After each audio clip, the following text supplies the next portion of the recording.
Shalom, selamat pagi Bapak, Ibu, Saudara-saudari yang terkasih di dalam Kristus. Selamat berjumpa kembali dalam Sapaan dan Renungan Pagi GKI Salatiga. Hari ini Sabtu 24 Agustus 2024 bersama saya Nadia Sita. Sebelum merenungkan firman Tuhan, marilah bersama-sama kita menyatukan hati kita di dalam doa. Tuhan yang penuh kasih, izinkan kami mengucap syukur atas segala bentuk penyertaan baik-Mu pada kami. Sehingga pada kesempatan pagi hari ini, kami bisa merasakan hari baru untuk kembali bersama mendengarkan firman-Mu. Persiapkan hati dan buka pikiran kami agar kami semangat menerima semua yang Engkau ingin kami pelajari pada hari ini. Buka telinga kami ya Tuhan untuk mendengarkan suara-Mu berbicara kepada kami. Biarlah firman-Mu ini dapat menjadi kekuatan untuk menjalani aktivitas pada hari ini dan esok hari. Dalam nama Tuhan Yesus kami memohon dan mengucap syukur. Amin. Saudara-saudari yang terkasih, tema renungan pada hari ini berjudul Dipanggil untuk Memberikan Dampak, yang terinspirasi dari Our Daily Bread karya Arianto Wijaya. Ayat renungan diambil dari kitab Yesaya pasal 60 ayat 1 yang berbunyi, "Bangkitlah, menjadi teranglah, sebab terangmu datang, dan kemuliaan Tuhan terbit atasmu." Pernahkah saudara-saudari sekalian membayangkan bagaimana jadinya jika Tuhan memberi saudara waktu untuk hidup lebih dari 7 dekade? Mungkin Anda membayangkan menjalani kehidupan yang tenang di rumah bersama pasangan atau hewan kesayangan Anda. Kemudian pergi menemui anak cucu Anda saat liburan sekolah untuk reuni keluarga yang sangat menyenangkan dan mengharukan.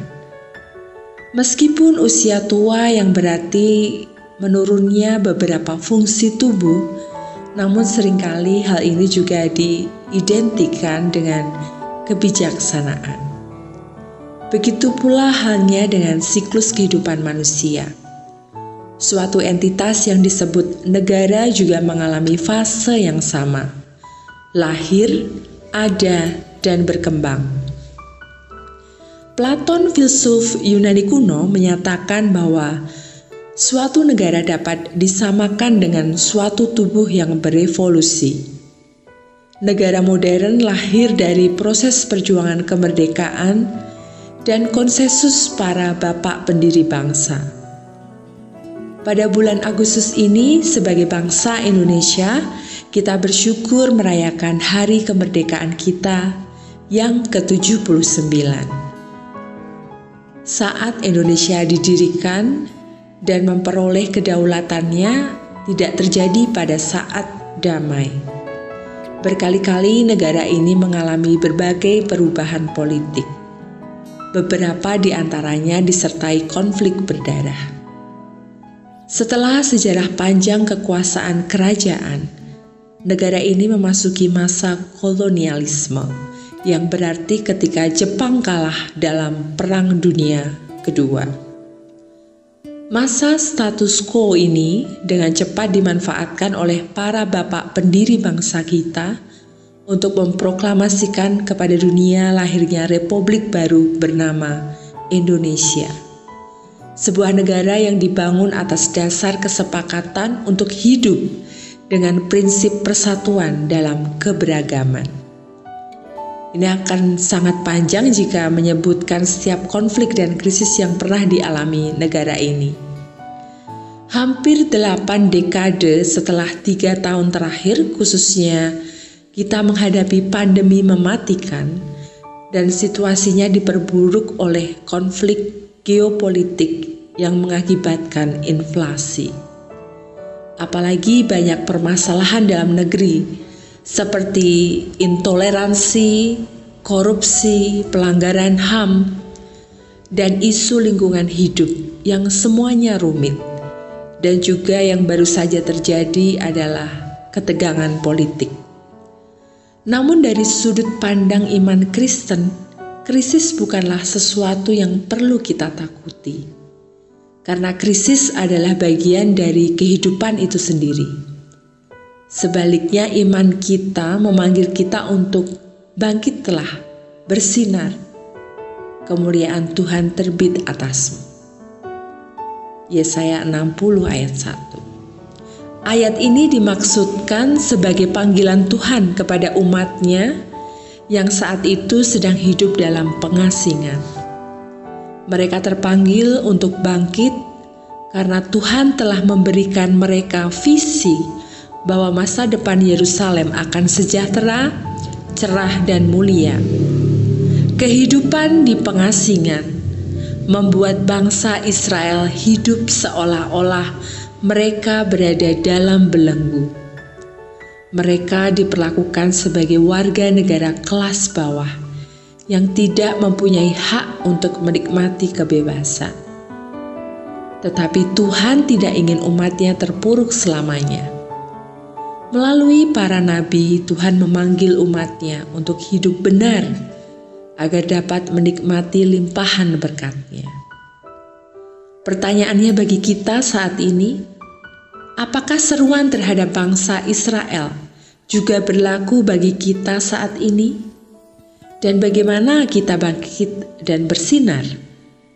Kita sekarang hidup di zaman yang tentu saja jauh berbeda dengan zaman Israel kuno. Namun Tuhan yang berjalan bersama Israel adalah Tuhan yang sama yang berjalan bersama kita saat ini. Melalui kelahiran, kematian, dan kebangkitan Yesus Kristus, kita diingatkan bahwa janji keselamatan telah digenapi, dan bahwa kita semua kini telah dijadikan warga kerajaan Allah. Namun bukan berarti kita mengabaikan kehidupan kita di dunia ini. Karena itu dunia yang penuh penderitaan dan kesusahan ini, kita dipanggil untuk membawa terang dan untuk hidup benar dan taat sebagai warga negara kita. Untuk dapat bangkit dan bersinar, pertama-tama kita harus menyadari bahwa kita hanya dapat melakukannya melalui pertolongan Tuhan, dan bahwa kita adalah warga kerajaannya yang dipanggil untuk menjalani kehidupan yang kudus dan memberi serta pengaruh pada dunia. Pemahaman ini akan membantu kita mencintai tanah air, dimulai dari hal yang paling sederhana.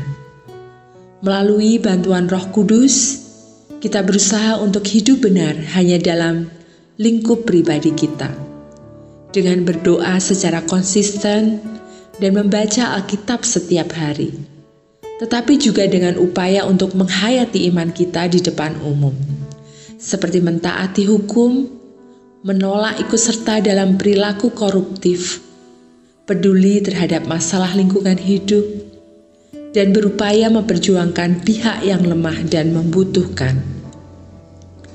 Semua tindakan ini mungkin tampak biasa saja, namun pikirkan dampaknya jika sebagian kecil umat Kristiani di negara kita benar-benar hidup saleh dan taat sebagai warga negara.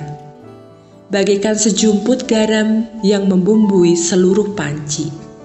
Kehidupan kita sebagai orang Kristen dapat memberikan dampak terhadap dunia tempat kita tinggal. Hal ini dapat dilakukan jika kita menganggap serius panggilan Tuhan agar kita menjadi garam dunia. Kita tidak tahu krisis apa yang akan kita hadapi di masa depan. Kita juga tidak tahu apa yang akan terjadi pada negara kita di tahun-tahun mendatang.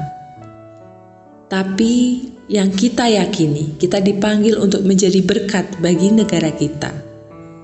Semoga renungan ini memberi semangat kepada kita semua untuk menjalani hari kemerdekaan dengan menjalani hidup yang kudus atau suci dan benar di hadapan Tuhan dan sesama warga negara. Marilah kita tutup renungan pada pagi hari ini di dalam doa. Bapa yang Maha Kasih, terima kasih karena Engkau telah memelihara dan memberkati bangsa ini selama bertahun-tahun.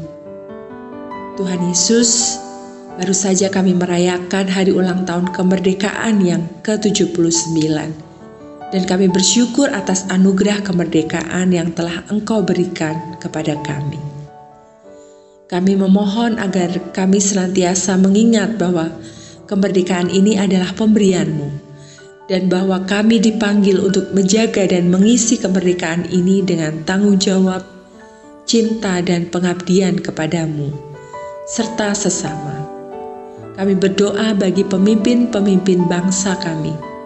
Kiranya Engkau memberikan hikmat kebijaksanaan dan keberanian kepada mereka dalam menjalankan tugas dan tanggung jawab mereka. Berikanlah mereka hati yang tulus untuk melayani rakyat dengan integritas dan keadilan.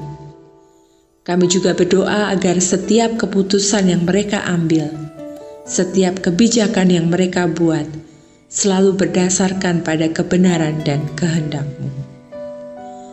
Allah Bapa dalam surga, kami juga berdoa bagi seluruh rakyat Indonesia.